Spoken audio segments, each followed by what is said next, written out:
So family first time అనమాట నేను 6 days మా మమ్మీ వాళ్ళని వదిలేసి ఉండడం హైదరాబాద్లో. సో ఇప్పుడు నైట్ ట్రైన్ అని చెప్పాను, కానీ నేను ఆల్రెడీ ట్రైన్ దిగేశాను. వాళ్ళు ఇంకా నేను ట్రైన్లో ఉన్నాను అనుకుంటున్నారు. వాళ్ళ రియాక్షన్ చూడండి.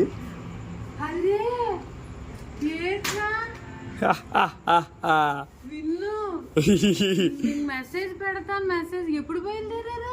ఇవాళ పొద్దున్న 7 గంటలకి ఎలాగొచ్చారు మరి? ట్రైన్లో. ఒరే విన్ను, చెప్పాలి కదా. ఎందుకు చెప్పాలి? అమ్మా మాయగారు తలుపుతి వాళ్ళకి సర్ప్రైజ్ ఇస్తాను. వాళ్ళకి సర్ప్రైజ్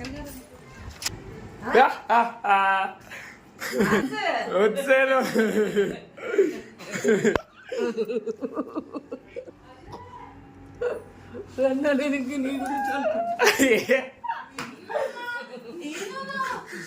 సో ఫ్యామిలీ ఎంతైనా మనం ఆ నానమ్మ అమ్మ వాళ్ళు ఇచ్చి ప్రేమ అది వేరు. నేను చూడగానే మా నాన్నమ్మ కంట్లో నీళ్ళు వచ్చాయి. పాపం మా నాన్నమ్మ క్యూట్ నానమ్మ.